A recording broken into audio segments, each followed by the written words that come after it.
ህወሓት በፌዴራል መንግስቱ ላይ ጥቃት ለመሰንዘር ወስኗል ሲሉ ባለስልጣናት ተናገሩ። ህወሓትን በተመሳሳይ ትግራይ ላይ ጦርነት ሊከፈት ነው ሲል ተናገረ። ዝርዝር መረጃውን እናካፍላችኋለን። በመካከለኛው ምስራቅ የተደረሰው የተኩስ አቁም ስምምነት በአስቸኳይ እንዲተገበር ጥሪ ቀረበ። የጥቃት ሰንሰለት ይቆም፣ በምስራቅ አርሲ የደም መፋሰስ የቀጠለው ተጠያቂነት ባለመኖር ነው ተባለ። የቮይስ ኦፍ ኢትዮጵያን ቤተሰቦች ሰብስክራይብ ማድረጋችሁን እያስታወስናችሁ በዝርዝር ወደምንመለከታቸው ጉዳዮች እናልፋለን።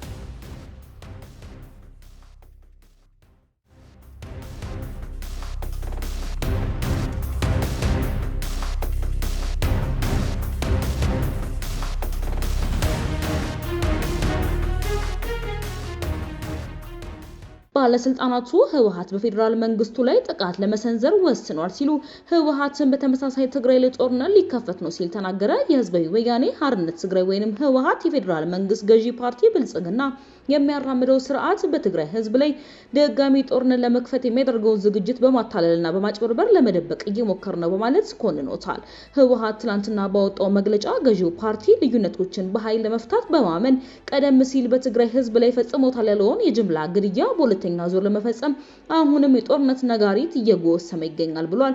የትግራይ ክልል ጊዜያዊ አስተዳደርን በኃይል የተቆጣጠረው ብሔራዊ ምርጫ ቦርድም ህጋዊ ሰውነቱ የተሰረዘው ህወሓት ገዢው ፓርቲን በጦርነት ዝግጅትና በሰብአዊ መብቶች ጥሰቶች ከሷል። በመግለጫው ከጥቂት ቀናት በፊት በህወሓት ላይ ሰፊ ትችቶችን በመሰንዘር የጋራ ጽሁፋቸውን ያስነበቡት የጠቅላይ ሚኒስትሩ የምስራቅ አፍሪካ አማካሪ ሚኒስተርና የቀድሞ የህወሓት ምክትል ሊቀመንበር የነበሩት ጌታቸው ረዳና የብሔራዊ መረጃና ደህንነት አገልግሎት ዋና ዳይሬክተሩ ሬድዋን ሁሴን ህወሓት በፌዴራል መንግስቱ ላይ ጥቃት ለመሰንዘር ወስናል ሲሉ መክሰሳቸው ይታወሳል። ክለውን በትግራይ ክልል የፕሪቶሪያውን የዘላቂ ግጭት ማቆም ስምምነት የሚቃወመው የህወሓት ስብስብ ስምምነቱን በይፋ በመሻር ከፌዴራል መንግስቱ ጋር ለቀጥታ ወታደራዊ ግጭት እየተዘጋጀ መሆኑንም አጽንኦት ሰጥተው ነበር።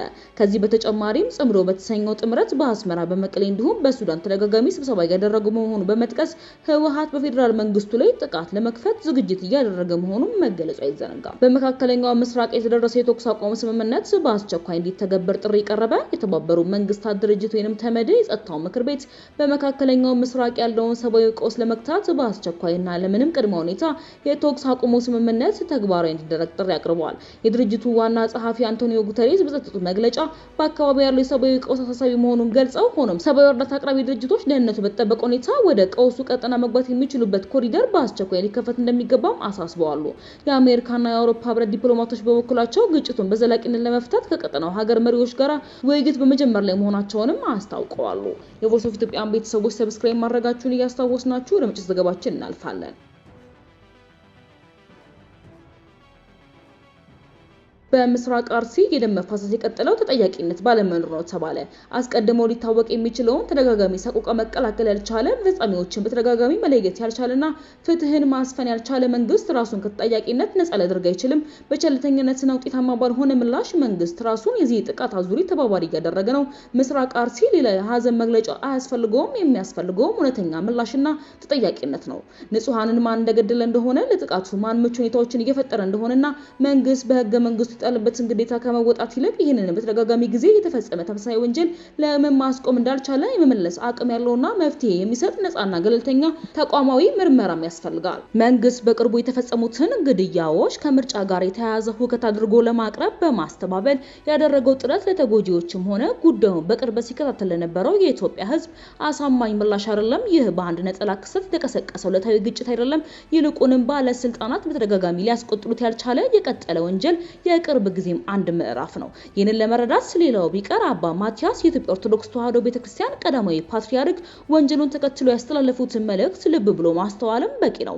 አባ ማቲያስ ለጥቃቱ በሰጡት ምላሽ ስለ አንድ ነጠላ ክስተት አልተናገሩም። ይልቁንም ባለስልጣናት ይህንን የጥቃት ሰንሰለት በማስቆምና ወንጀለኞችን ለህግ በማቅረብ ከታሪክ ባለዳነት ትድኑ ዘንድ ቤተክርስቲያናችን ስም አክብረን ጠይቃለንም ሲሉ ተማጽነዋል። አዲስ ስታንዳርድ ባለፉት ዓመታት በምስራቅ አርሲ በተደጋጋሚ የሚፈጸሙ ግድያዎችን፣ መፈናቀሎችን፣ የቤተክርስቲያናት መጠቃት፣ የንብረት ውድመቶችንና ንጹሃን ላይ ያነጣጠሩ ጥቃቶችን ሲዘግብ ቆይቷል። የሃይማኖት መሪዎች ለተደጋጋሚ ጊዜ ምልጃና ማስጠንቀቂያ ሲያወጡ ከርመዋል። በርካታ የህብረተሰብ አባላት ለጉዳዩ ትኩረት እንዲሰጠው ሲማጸኑ ከርመዋል። ከግድያና ከስደት የተረፉ ተጎጂዎችም የደረሱልን ጥሪ ሲያሰሙ ሰንብተዋል። ሆኖም ግን ሰሚ ባለመገኘቱ ጥፋቱ አሁንም ሊቆም አልቻለም።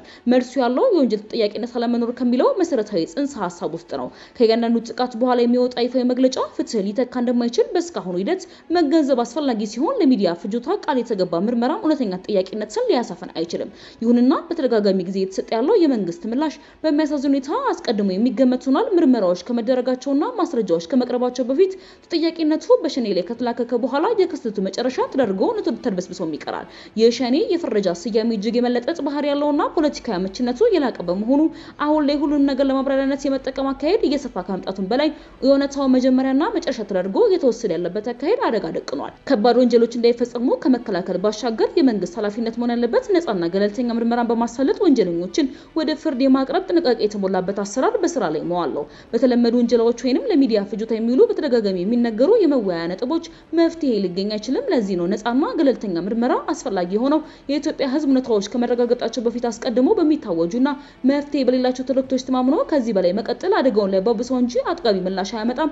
ዜጎች ጉዳት ሲደርስባቸው ስለ ጉዳዩ አድራሾቹ ትክክለኛ መረጃና ማስረጃ ግልጽነት፣ ተጠያቂነት ስም ማግኘት ይገባቸዋል። የኢትዮጵያ የሰብአዊ መብቶች ኮሚሽን በትክክል ይህንን በመጠየቅ ረገድ ግንባር ቀደም መሆን ነበረበት። ይልቁንም በእያንዳንዱ የጸጥታ ቀውስ ማግስት የሚያወጣቸው ሪፖርቶች ተቋሙ እንደ ተቋም ትርጉም የሚሰጠውን ገለልተኝነቱን ከጊዜ ወደ ጊዜ እየሸረሸረ የመጣ መሆኑን የሚያመላክቱ ሆነዋል።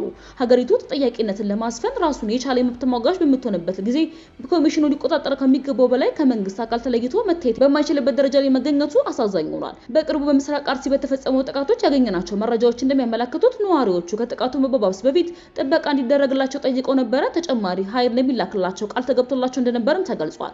ነገር ግን አንዱም አልተፈጸመም። ውጤቱም ተጨማሪ ሞት፣ ተጨማሪ መፈናቀልና ተጨማሪ የሰላማዊ ዜጎች ወደ ጫካ መሰደድ ሆኗል። አስቀድሞ ሊታወቅ የሚችለው ሰቆቃ መከላከል በተደጋጋሚ ያልተቻለ መሆኑን በፈጻሚዎቹ በተደጋጋሚ መለየት ያልተቻለና ፍትህን ማስፈን ያልተቻለ መንግስት ራሱን ከተጠያቂነት ነፃ ሊያደርግ አይችልም። በቸልተኝነትና ውጤታማ ባልሆነ ምላሽ መንግስት ራሱን የዚህ ጥቃት አዙሪት ተባባሪ እያደረገ ነው።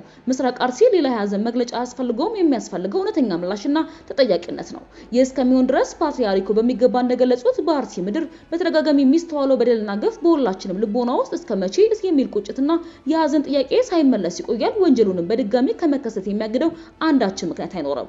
ንጹሃንን ማን እየገደለ እንደሆነ፣ ለጥቃቱ አድራሹ ማን ምቹ ሁኔታዎችን እየፈጠረ እንደሆነና መንግስት በህገ መንግስቱ የጣለበትን ግዴታ ከመወጣት ይልቅ ይህንን በተደጋጋሚ ጊዜ የተፈጸመ ተመሳሳይ ወንጀልን ለምን ማስቆም እንዳልቻለ የመመለስ አቅም ያለውና መፍትሄ የሚሰጥ ነፃና ገለልተኛ ተቋማዊ ምርመራ ያስፈልጋል። የቮይስ ኦፍ ኢትዮጵያን ቤተሰቦች ዳግም ሰብስክራይብ ማድረጋችሁን እያስታወስናችሁ በሌላ አዲስና ወቅታዊ መረጃዎች ዳግም እስክንገናኝ ድረስ በደህና ቆዩልን።